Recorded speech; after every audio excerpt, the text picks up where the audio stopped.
Welcome back. This is TV47 Weekend Edition. Just taking a look at the future of the Orange Democratic Movement. Remember, they've been having their 20th anniversary celebrations. Before the break, discussing this with Dismus Mokua. He is a political risk analyst. My final question to you, if you had the top leadership of ODM, even as well as UDA, what would you advise them when it comes to the steps they need to take? First of all, for ODM, they'll be having their meeting March 2026. Again, as you had mentioned, the 10-point MOU, as well as even for 2027.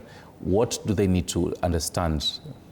Well, you know, there are two groups, actually three groups. There's one which is seated on the fence, but essentially there are two groups. There's one which believes that for you to effect change in Kenya is to go to the streets, and they keep on issuing threats every day that if you don't do this, if you don't deliver Y, we are going back to the streets. And then there's another group which says that we can sit down and have a conversation anchored by the 10-point agenda.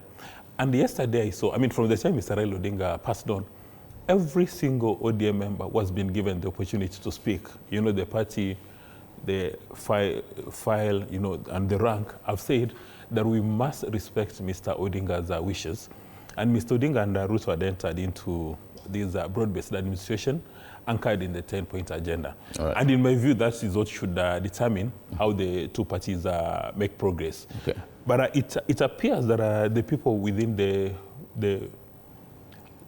administration, you know, they're referred to as experts. Yeah. All of them are agreed that the reason why ODM does exist is that they need to get political power. And you get political power by either winning an election or being part of a coalition that wins an election.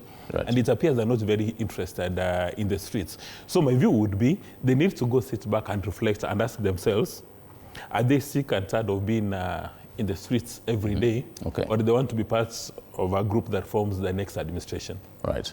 Thank you very much, Dismus Mokua. He is a political risk analyst, and thank you very much for your time tonight. Kevin Orandi says Winnie is another Suluhu in the making, and Kipruto Dominic says if they're not careful, they might be celebrating the end of the party, thinking they're lifting it high. Still on matters